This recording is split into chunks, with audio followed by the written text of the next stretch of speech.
Hidrógeno verde. Este lunes, en el marco de la Cumbre por el Clima COP26 en Escocia, se anunció que la Argentina recibiría inversiones para la producción de hidrógeno verde en la provincia de Río Negro. La decisión la tomó la empresa de capitales australianos Fortescue, un gigante dedicado centralmente a la producción de metal, de hierro, y lo que trascendió es que la inversión sería por un monto cercano a los 8.400 millones.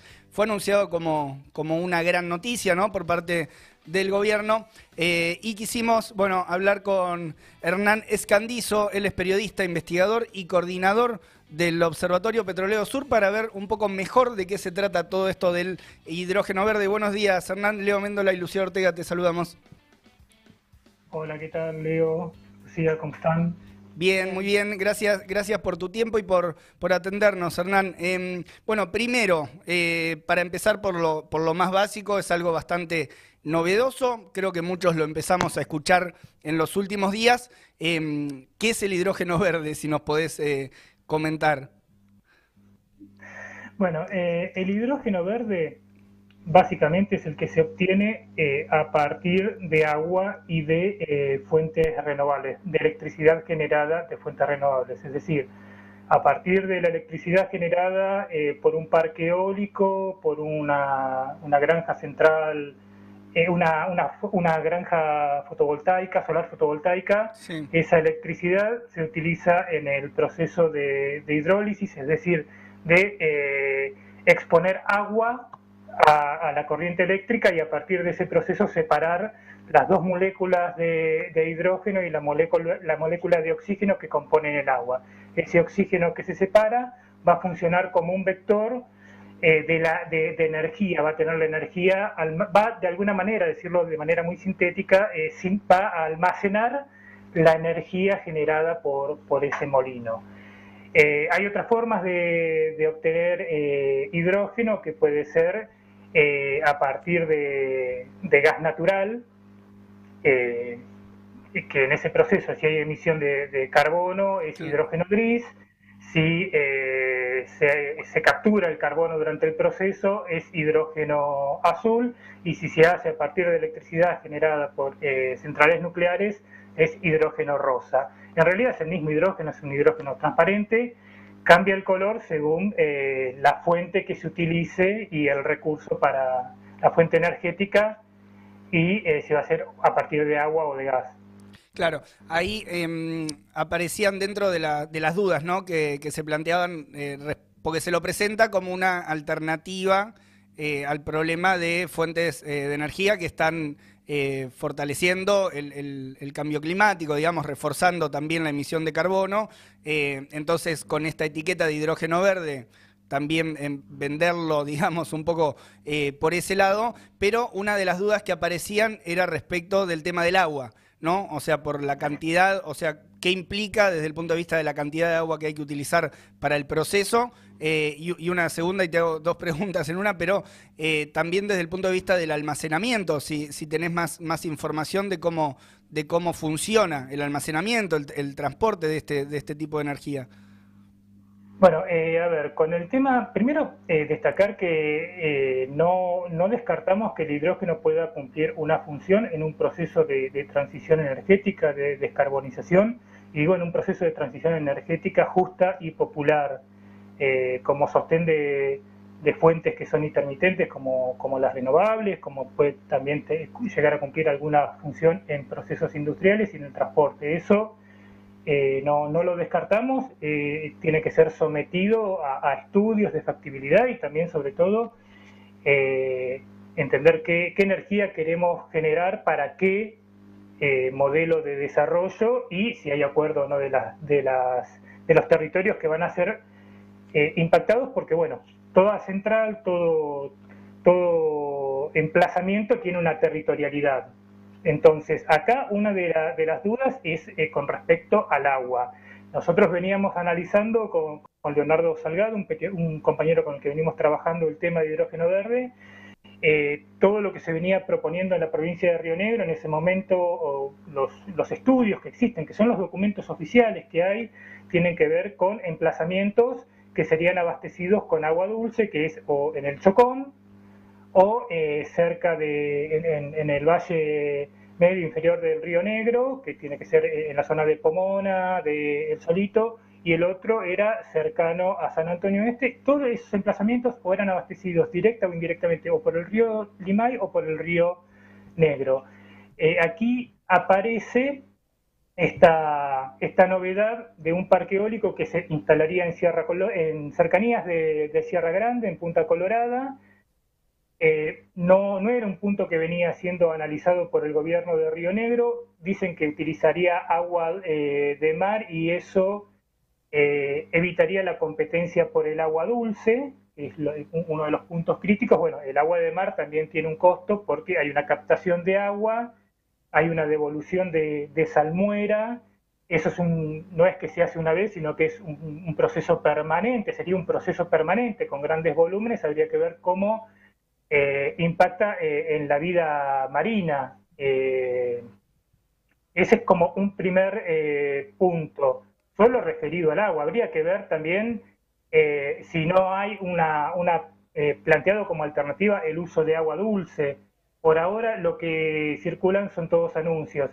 El punto es aceptar un impacto de esas características solo para producir hidrógeno para la exportación, para consolidar el rol de Argentina como proveedor de materias primas, de recursos, de commodities para satisfacer las necesidades de los países del norte, en este caso para satisfacer las necesidades del norte en su proceso de descarbonización de la matriz energética, o vamos a estar pensando en una descarbonización de nuestra matriz, un desarrollo tecnológico que tenga un impacto directo en la mejoría de la situación de la población.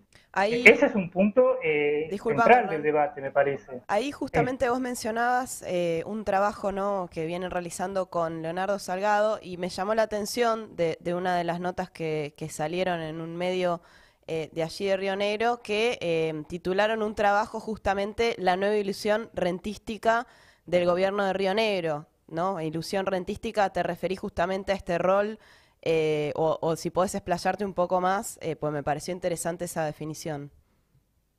Sí, lo que se está planteando es, bueno, a partir de la necesidad de avanzar en un proceso de descarbonización de la matriz energética, por toda la situación que impone la crisis climática global, se van generando mercados porque hay toda una tendencia, una corriente que es la que está, que es la transición corporativa. Entonces, en torno a la transición corporativa, en el marco del capitalismo verde, todo lo que pueden llegar a ser alternativas, se lo va planteando como nuevas oportunidades de negocio, y el hidrógeno verde constituye un nuevo nicho de negocios. El hidrógeno verde podría llegar a ser un commodity del futuro en esta transición. Entonces, lo que estamos viendo, tanto desde el Ministerio de Producción de la Nación, como desde con el Plan de Desarrollo Verde, como la política que viene desarrollando el gobierno de Río Negro, es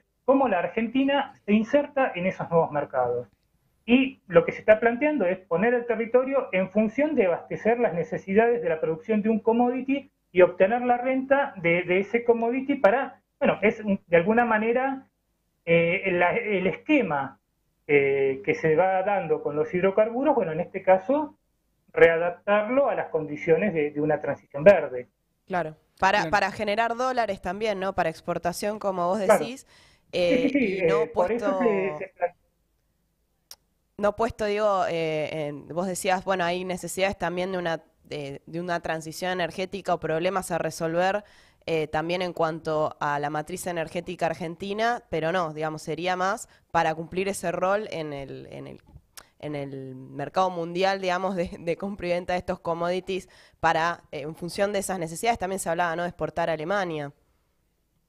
Sí, bueno, el rol de Alemania es clave. Si bien ahora todo este ruido se genera a partir del anuncio de inversión de esta empresa australiana, el rol de Alemania es clave. Desde hace tiempo el gobierno de Río Negro viene hablando con representantes del gobierno alemán en la Argentina, a través de la embajada puntualmente y a través del Instituto Fraunhofer, que fue el encargado de hacer el estudio de prefactibilidad para ver en qué lugares de la provincia de Río Negro se podrían llegar a instalar plantas de generación de hidrógeno. Entonces, uno cuando lee el estudio de prefactibilidad también en los horizontes de producción, si bien se contempla en alguna medida en ese estudio, que es el Plan Estratégico de Río Negro, generar hidrógeno verde para el mercado local, que puede ser para, sobre todo, los horizontes que ponían era o abastecer el polo petroquímico de Bahía Blanca o servir como insumo para el proceso de refinamiento y demás de la actividad petrolera en Neuquén.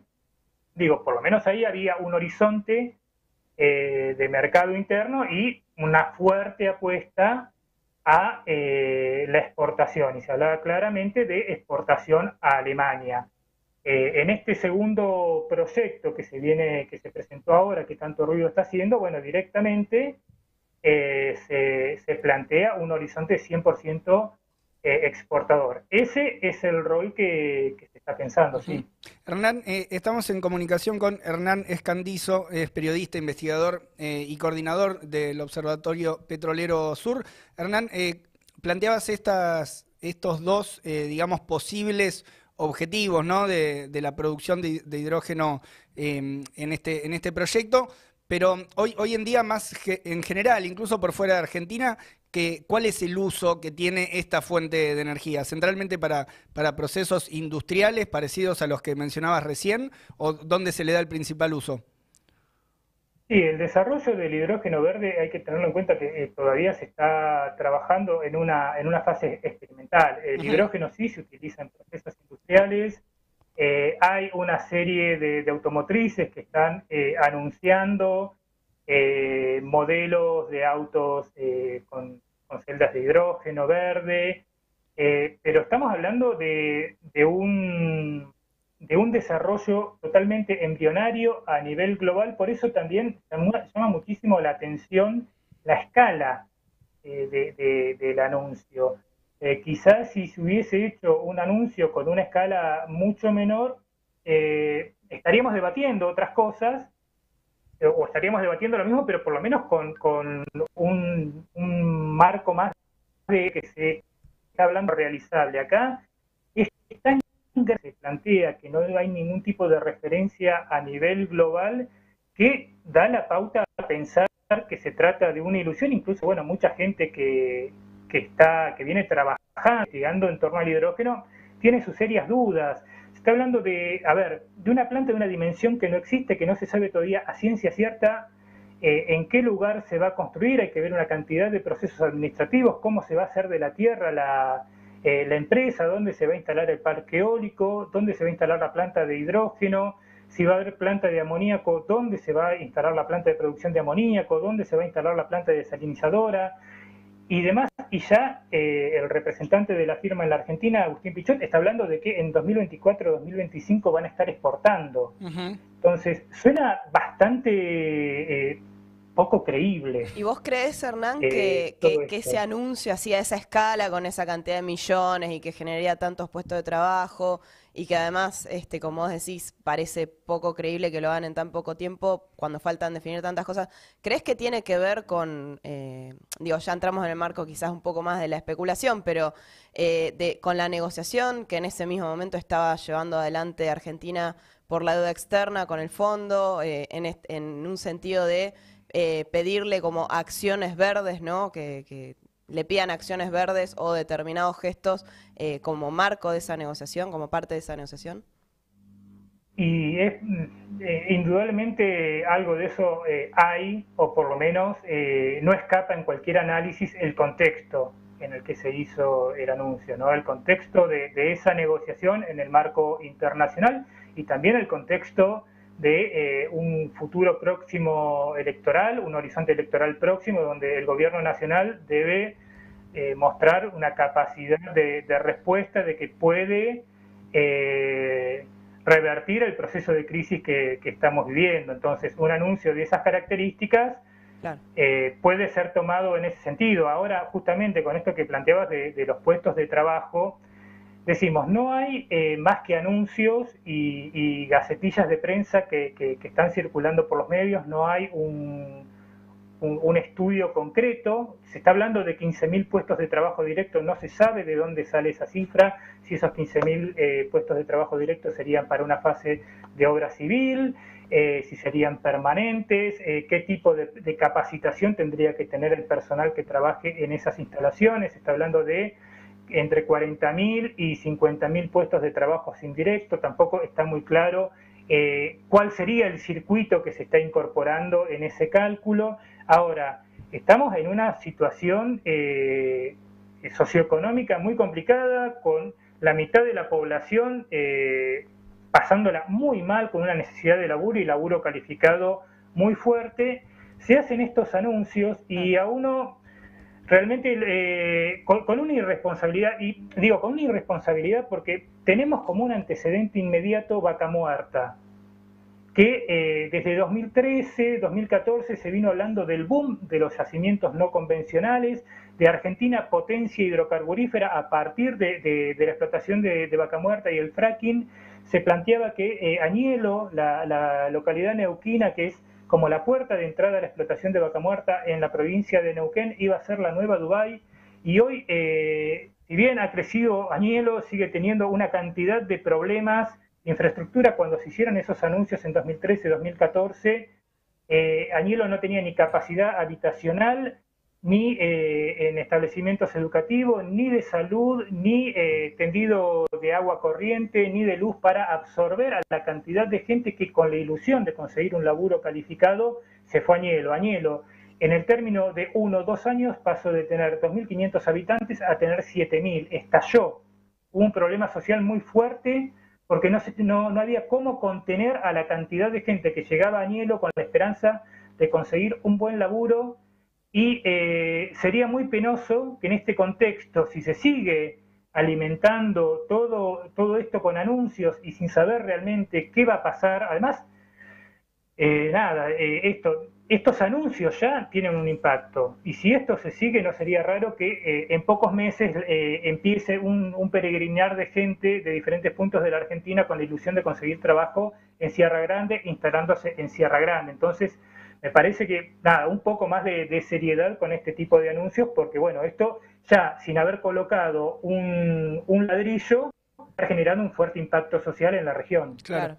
Hernán, para ir cerrando, el jueves tienen planteada una charla ahí con gente del observatorio para abordar este tema, ¿puede ser?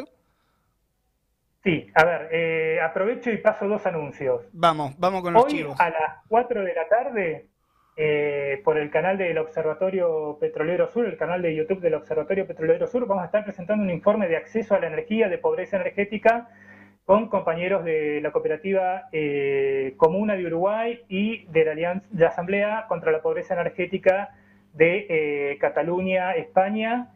Y eso va a ser hoy a las 16 horas, y el próximo jueves 11 a las 16 horas también vamos a estar presentando, va a ser el tercer encuentro del ciclo Diálogo para la Transición. Vamos a estar hablando de energías renovables en la Argentina, qué se avanzó, cuáles serían las alternativas, y en ese marco también vamos a estar presentando un informe sobre hidrógeno verde, titulado Humo Verde. Ahí va. Bueno, quedan las 2 convocatorias, entonces lo pueden seguir ahí en la página de Observatorio Petrolero Sur, en el canal de YouTube. Te agradecemos mucho por el tiempo, Hernán. No, muchas gracias a ustedes y como siempre, a disposición. Dale, gracias. Un abrazo. Hasta luego.